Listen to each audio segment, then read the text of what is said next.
Chapter 14. The Distance. Irvin offered to drive Skylar home, and the ride was filled with silence. The soft hum of the engine was the only sound between them. As he gripped the steering wheel, his mind raced, searching for the right words to say. Skylar sat beside him, her fingers idly tracing patterns on her knee, her gaze fixed outside the window. She wasn't pushing him away, but she wasn't making it easier either. As they pulled up in front of her villa, Irvin finally spoke. Sky, how long have you been living with your condition? Skylar tensed at the question, her hand pausing mid-motion. She didn't look at him, her eyes fixed on the city lights instead. Does it matter? Yes, it does. He replied firmly, turning slightly in his seat to face her. I need to understand. How long, Sky? She exhaled sharply, her fingers tightening around the strap of her bag. It's not something I like to talk about, Irvin. I get that, but I need you to talk about it. How long has it been? Oh, why? So you can add it to your list of regrets. Irvin flinched, but he didn't back down. Skylar, this isn't about me. It's about you.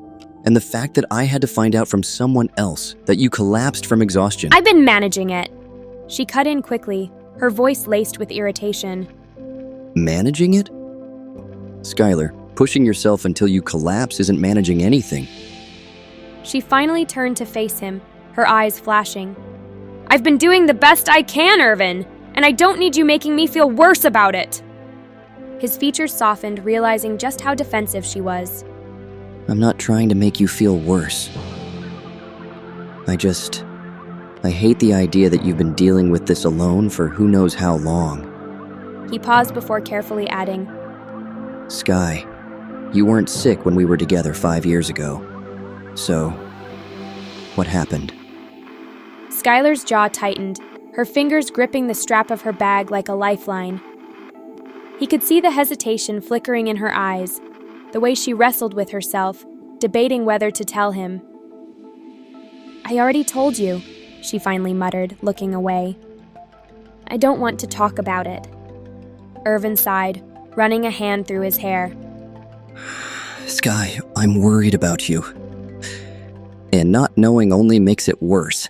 Please, just tell me. Her lips parted as if she wanted to say something, but then she hesitated. The silence between them grew heavy, thick with unspoken words. Irvin studied her carefully, noting every tiny movement, the way her fingers twitched, the way her shoulders curled inward slightly, as if shielding herself from the weight of the conversation. Then, something clicked. His stomach dropped. Was it because of me? He asked, his voice quiet, but filled with a fear he hadn't expected. Skylar's head snapped up, her eyes wide. No, Irvin! Why would you even— Don't lie to me, Sky. I can see it. The way you're avoiding my questions. The way you didn't want me to know. Tell me the truth. Am I the reason? Stop it! This isn't about you, okay? It is. Because I left you, Sky. I told you everything about why I walked away, but you've never told me your side. Enough! Skylar's voice cracked as she clenched her fists. Why are you doing this? Why do you want to know? It's not like you can fix me. Irvin's breath caught in his throat.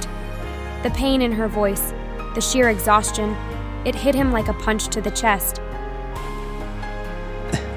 Fix you? Sky, this isn't about fixing you. It's about being there for you. Understanding what you've been going through, so you don't have to carry it all alone. You think knowing will make it better? You weren't there, Irvin! You didn't need me all these years, and Her voice wavered. I've been trying to move on from everything, but here you are, dragging me right back into it. Irvin swallowed the lump in his throat, his chest tightening. Sky, I'm not trying to hurt you. You already did! Her hands curled into fists in her lap. You made your choice, Irvin, and I wasn't part of it. You got to do what was best for your family, and I respect that. So I deal with it. If my choice hurt you, if it made things harder for you, then I need to know. Of course it hurt me! Do you have any idea what it was like to wake up every day wondering why I wasn't enough for you to stay? Why was I the one left behind to pick up the pieces? His breath caught. Sky, I didn't know— Of course you didn't! She snapped, her voice sharp with years of buried hurt. You didn't know because you didn't look back! And now, after all these years, you want answers? You want me to relive every single moment of that pain so you can feel better about yourself? Irvin shook his head desperately. No, Sky, it's not like that. I didn't just walk away and forget about you. I spent 5 years searching for you. Skylar froze, her breath hitching. What? I searched for you. Irvin repeated, his voice thick with emotion. Every step I took, every day, I kept looking for a way to find you. I wanted to fix what I broke, but you were gone after graduation. No calls, no messages, no way to reach you. Her mind reeled, her emotions tangling into something unrecognizable. I didn't move on. He confessed. I never did, Sky. Every day I hated myself for leaving, for not being there. I thought I was giving you what you needed, but I was wrong.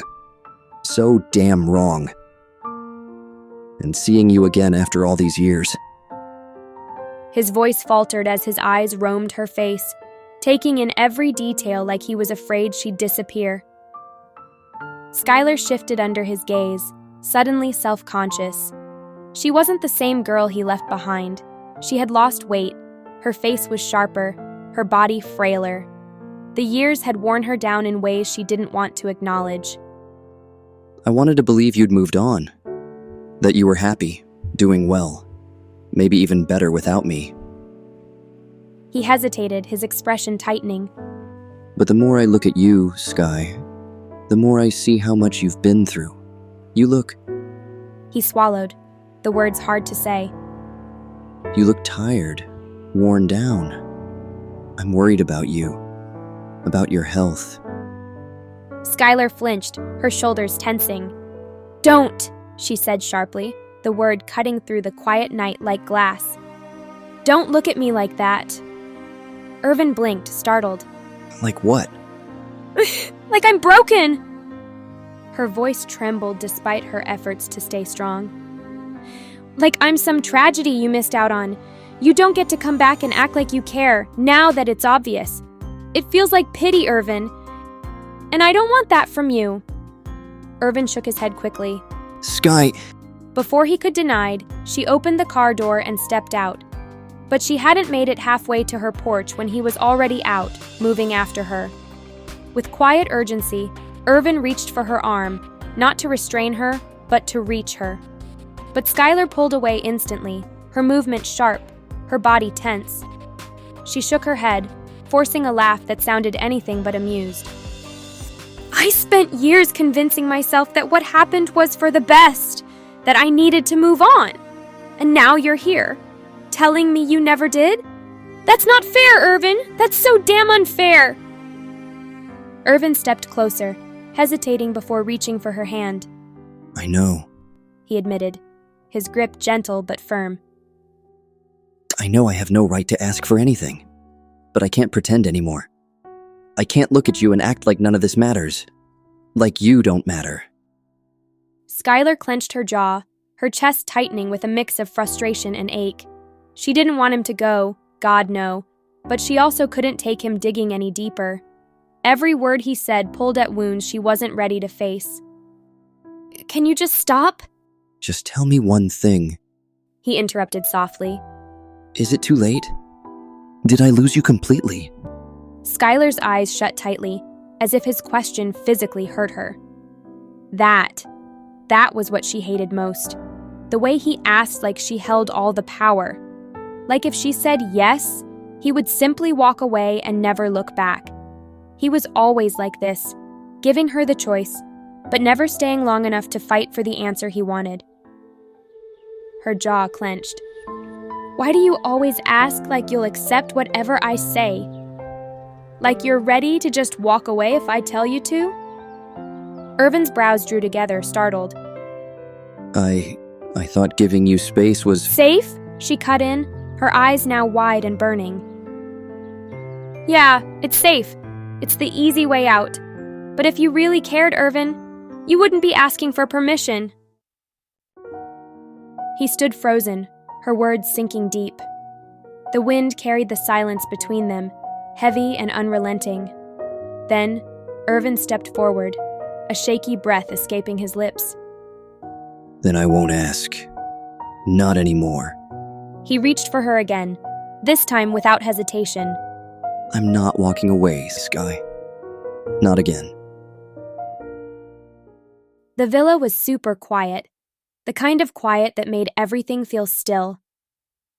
Skylar sat on the edge of her bed in her pajamas. Her eyes felt heavy, and she'd been yawning for a while, but she just couldn't fall asleep.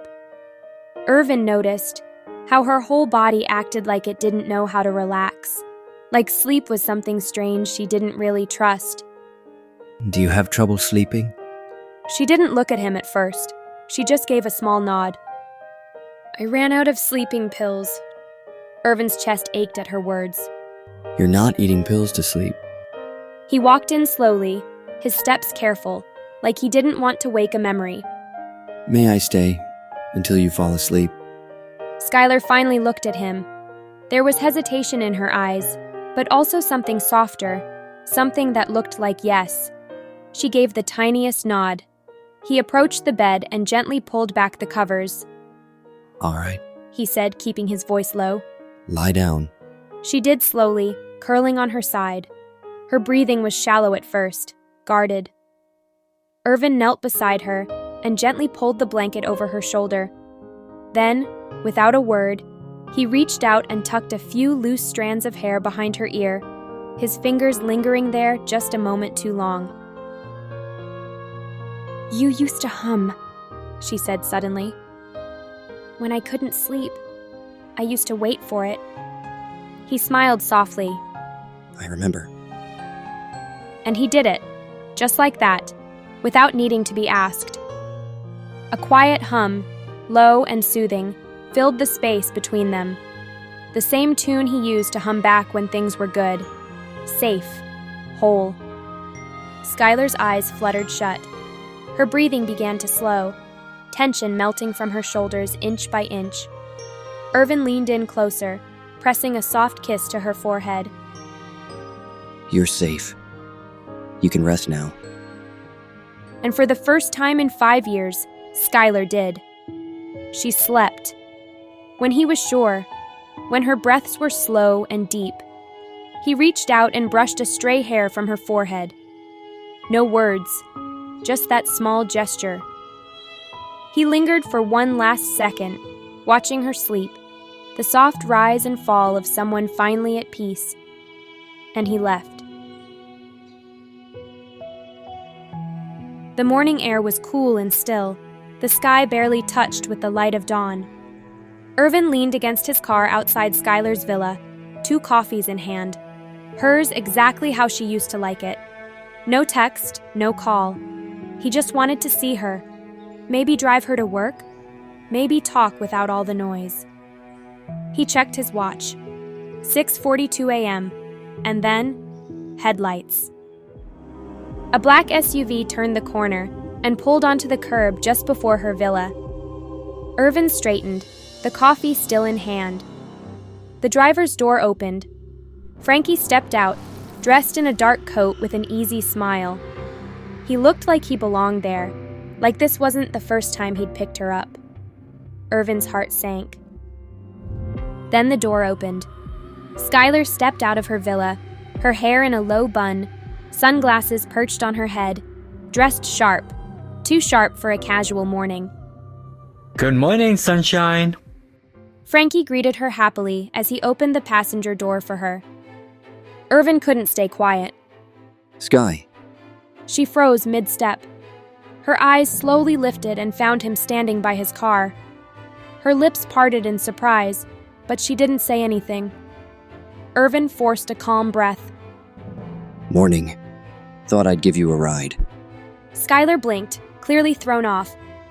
Irvin, I didn't know you were coming, I know. he said, then glanced at Frankie. Didn't know you had plans either. Frankie stepped forward, voice filled with enthusiasm. Plans? If she's with me, it's far more than that. Call it a date, call it personal. Either way, it matters. Skylar shut her eyes at Frankie. Frankie, she murmured. Irvin's gaze didn't leave Skylar. You didn't mention anything last night.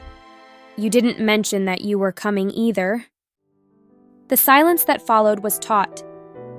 Frankie looked between them, then down at the coffees in Irvin's hands. You came all the way here for that? I came all the way here for her. Irvin corrected him. Skylar swallowed hard.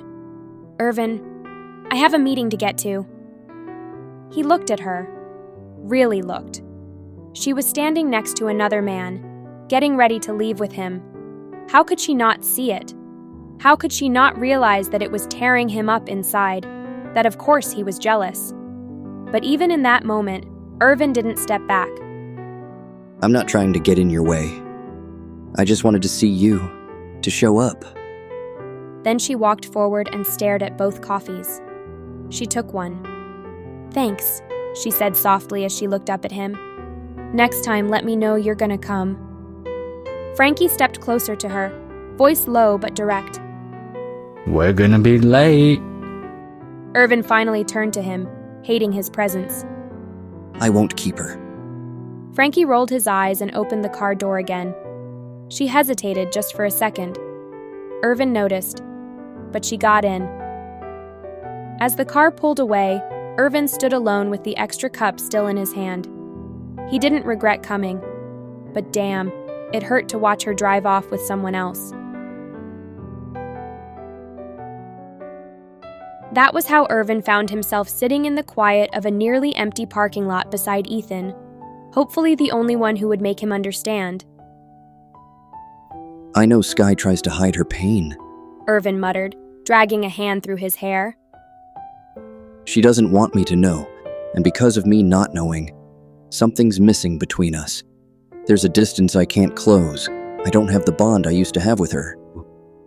Ethan leaned against the car, arms crossed, eyes focused on the sky above. Then maybe it's time you finally saw what you missed. Irvin turned to him, brows furrowed. Ethan met his eyes, steady, serious. His voice dropped, quieter but heavier. 4 years ago, Miss Katz was diagnosed with chronic fatigue syndrome, and back then she didn't care if she lived or died. The words landed like a punch to the chest. She was in and out of the hospital constantly. Didn't fight it, didn't talk about it. She just existed, like she was punishing herself, like she didn't think she deserved to be okay. Irvin's mouth opened slightly, but no words came. Ethan continued. And then, my mom got sick. Kidney failure. They told us there wasn't much time left. No donor, no options. I was falling apart. He paused, swallowing the memory. Miss Katz overheard me talking to a doctor the same day she had her appointment. Irvin blinked. She was a match.